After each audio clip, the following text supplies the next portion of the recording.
definition of a spiritually bankrupt condition, so in need of help.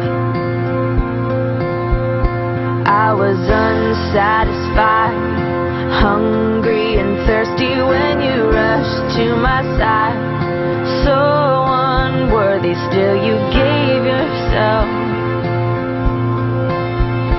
away.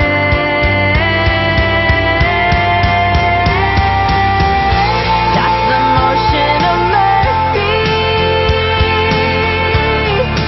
changing the way and the why we are. That's the motion of mercy, moving my heart.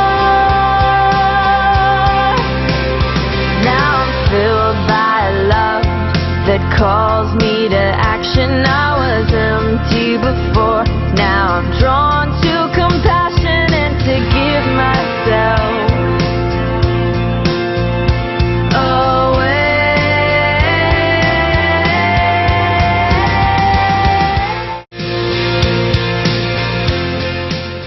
Buenos dias. You're about to see the video reflection for Theology 290, Spirituality and Justice, an Inward and Outward Journey. As a class, we were provided with the opportunity to have an immersion experience in El Paso, Texas. Today we will take you down the path in which we learned about interconnectedness and the effects of the American dream. So sit back, relax, and take in today's lesson in interconnectedness. In our class of Spirituality and Justice, one of the justice issues we discussed was the environment. We watched the video, The Story of Stuff, and saw that we don't pay the actual cost that it takes to make an item. We saw this firsthand while we were in El Paso. As we drove along the border, we saw the poverty in Juarez. I finally made the connection that one of the reasons people are living in such awful situations like this is because we buy our stuff in the United States so cheap. When people who are working for $5 to $7 a day in a factory can't meet their own basic needs, they are forced to allow their children to play in a polluted and trash-filled environment. The bottom line is that corporations don't look to better lives for people, nor do they seem to have any concern for the environment, and we in America benefit from the way they're doing their business. During our trip to the border, we stayed at an immigration safe house called Annunciation House. Annunciation House houses only undocumented immigrants, and while we were there, we met a family who had actually been kidnapped by the Mexican federal police and threatened with death in their life. We also met a man who was only 21 who had traveled all the way through Mexico on a train. He was originally from Honduras in order to look for work here in the States. Can you even imagine traveling such a distance in such unsafe conditions? I know I couldn't. Many people are quick to say, why don't immigrants just come to our country legally? I mean, why don't they come into our country through the regular legal process and be legalized Americans? Many people maybe don't realize that it's very expensive and it takes a really long time for those processes to happen. And daily life in Mexico is dangerous. These families are a lot of times in fear for their life. Other times they can't afford to feed their family, let alone pay the legal expenses that it costs to come to our country. When we think of immigration reform, we need to think of ways to help these people come to our country and help them be safe and start a new life, not ways of reforming our immigration laws to make it more difficult.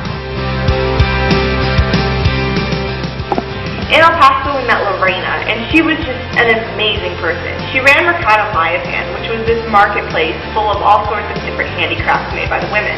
But it was more than that. It was a school. They learned to make business plans. They learned to make the crafts. They learned to market them. It was just amazing. After NAFTA passed, in an instant, 35,000 jobs were lost. They went back to Mexico where the corporations could pay the workers $5 a day. Who wouldn't want that? More goods, less cost. Only their cost of living is 90% of what we pay. Could you imagine living on $5 a day with only a 10% discount? I can't. They don't have any choice. It's either stay in Mexico and not be able to feed your children, or try and cross the border to hope for a better life. What would you do?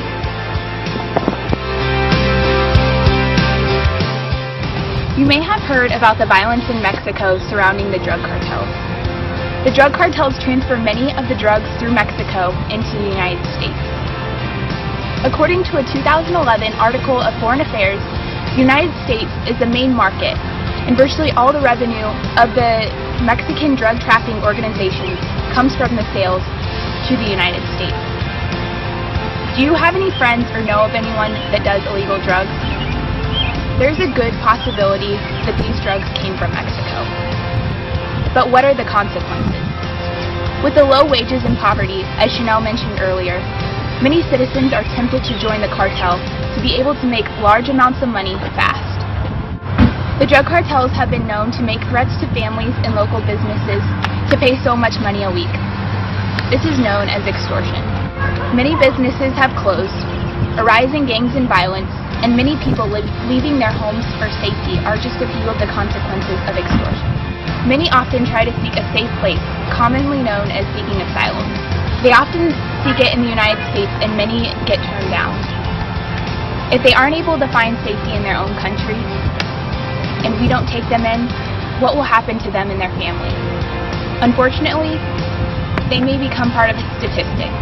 The total deaths just in Juarez dealing with violence since 2008 is over 10,000. No wonder people have to leave their homes and try to come to another country. What would you do if your family was in danger? The violence has directly affected one of our students on campus here at the College of St. Mary. She has graciously offered to share her story.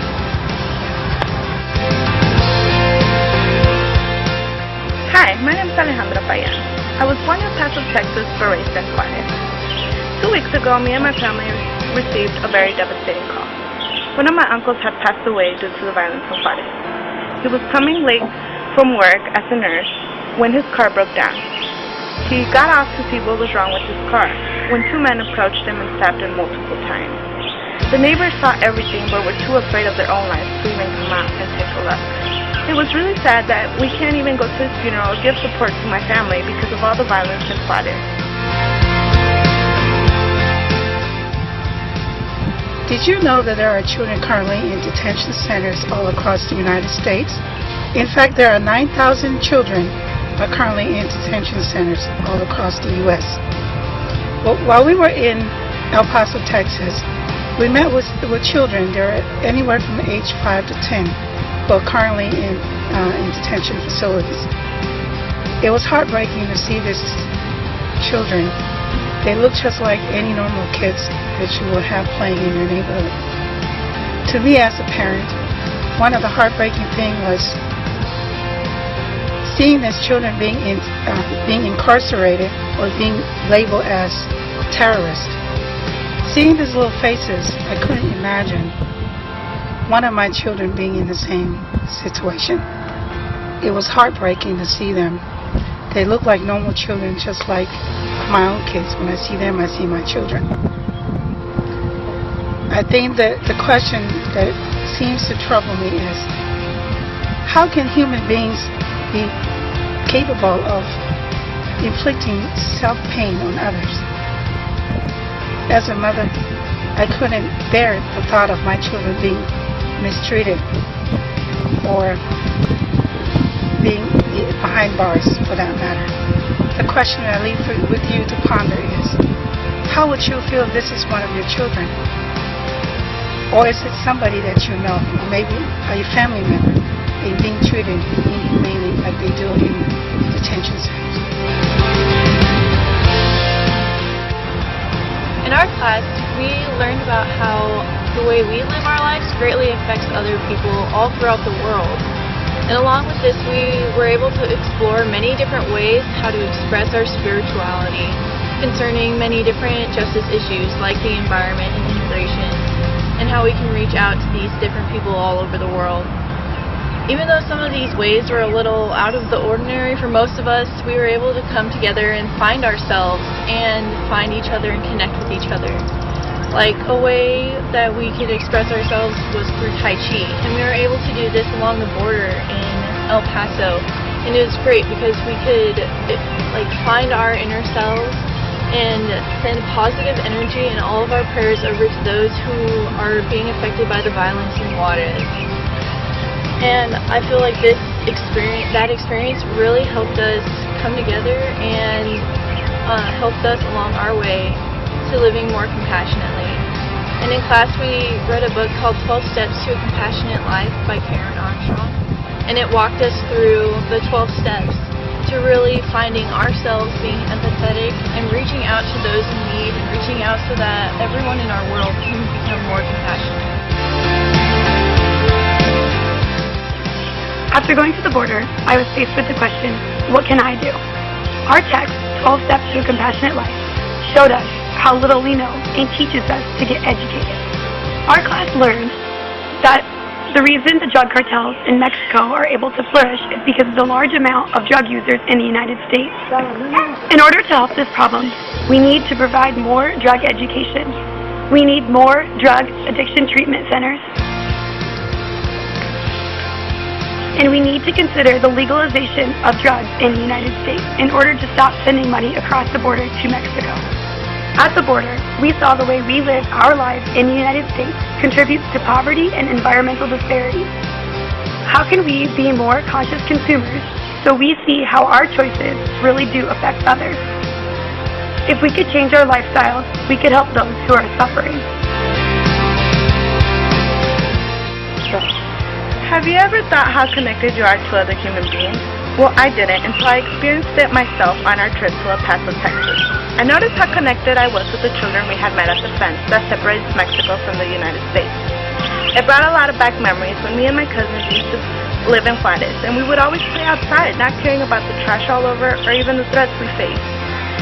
It has made me really think about how lucky me and my family were to be able to move into the United States, and how lucky my cousins also were to listening to us and also moving in. Sometimes I wonder what my life would have been if I would have stayed in Juarez. Would I be afraid to go out all the time because of all the violence? Or would I have to see my own daughter playing surrounded by trash? What would you do if you lived in a situation like this and had no other choice but to stay?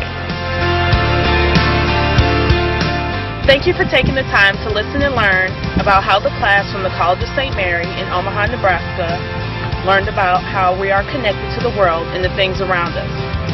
Hopefully this video has not only helped you think about the issues that are affecting the world around us, but also in how you can play a part in changing some of your own actions and look at the world with more compassion. We hope you are able to step outside of your comfort zone, similarly to what we experienced when participating in our immersion experience sponsored by the College of St. Mary. We learned to be daring, to be different, to be impractical, and to assert integrity of purpose and imaginative vision against playing it safe. We have been able to move past reading and into what's in our hearts.